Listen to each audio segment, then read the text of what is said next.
Knee pain, back pain, shoulder pain, ఎటువంటి మొండి నొప్పులనైనా తగ్గించే clinic Indo British advanced pain clinic. నిన్నటి వరకు 69 లక్షల మందికి మీరు డబ్బులు వేయాలి. ఇప్పటికే 64,75,000 రైతులకు 5 ఎకరాల వరకు మొత్తం డబ్బులు క్లియర్ చేసినది రేవంత్ రెడ్డి ప్రభుత్వం, కాంగ్రెస్ ప్రభుత్వం. ఇది ఖజానా ఖాళీ ఉన్న చోటు ధైర్యం చేసి మేము ఏమనుకున్నాము, 3 లక్షలు 4 లక్షల కోట్ల అప్పులు అనుకున్నాం. లెక్క తీస్తే 8,40,000 కోట్ల అప్పులు వెళ్ళి కార్పొరేషన్లు కలిపి. ఇవాళ కాళేశ్వరం నుంచి నోటీస్ వచ్చింది. వాళ్ళు ఢిల్లీ వాళ్ళు ఏమంటున్నారంటే కాళేశ్వరం అప్పు మంది కడతారా, లేకుంటే డ్యామ్ అమ్మేసేయాలని అంటున్నారు.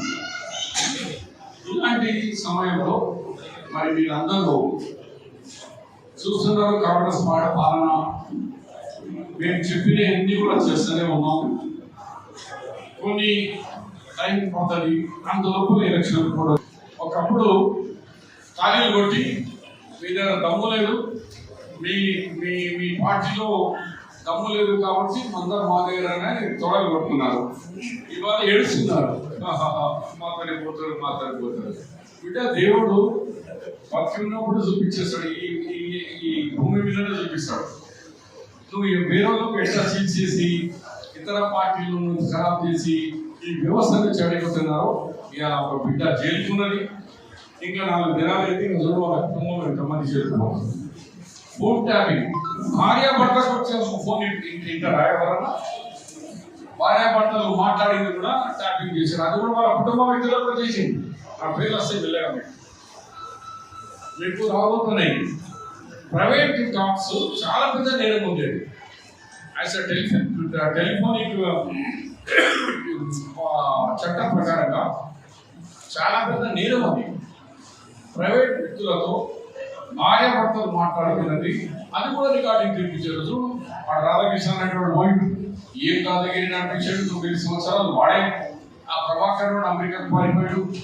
డిఐజీ రిటైర్డ్ అయినాక 9 సంవత్సరాలు వాడికి అదనపు బాధ్యతలు ఇచ్చినారు.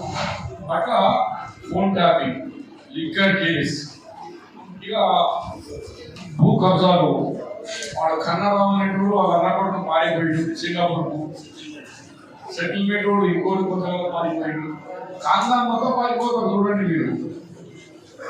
ఇప్పటికి 3 నెలల లోపల ఇంకా మనం ఏం చేయలేదు. ఇప్పటికే సగం మంది ఖాళీ అయిపోతున్నారు. అందు గురించి ఇవాళ మేమనేది ఏమంటే, న్యాయం అని దేవుడు చూస్తాడు. అన్యాయం చేస్తే తెలంగాణ పేరు మీద దోసుకున్నాడు. ఇవాళ మేము రాగానే 31,000 ఉద్యోగాలు కేవలం 90 రోజులు ఇచ్చిన 31,000 9,000 పోలీసులకు ఇచ్చినాం. మరి ముఖ్యమైన ఎడ్యుకేషన్ అండ్ హెల్త్ అలా ఒక 14,000 ఇచ్చినాం. ఎందుకంటే విద్య వైద్య రెండు చాలా అవసరం. దీనికి ఇచ్చిన గారికి ఈ అవకాశం ఉంది. ఆయననే బీఫామ్ ఇవ్వాలా. ఆ బీఫామ్ ఆయన ఎవరి పేరు మీద ఇస్తారో వాళ్ళందరూ కూడా ఆ బీఫామ్ కు సపోర్ట్ చేసి ముఖ్యమంత్రి గారు పిసిసి ప్రెసిడెంట్ ఇచ్చిన దానికి మీరు బలపరుస్తారని ఆశిస్తూ, మరిన్ని వీడియోస్ కోసం ఛానల్ ని సబ్స్క్రైబ్ చేయండి. లేటెస్ట్ అప్డేట్స్ కోసం వాట్సాప్ ఛానల్ ని ఫాలో చేయండి. అండ్ లింక్ డిస్క్రిప్షన్ లో ఉంది.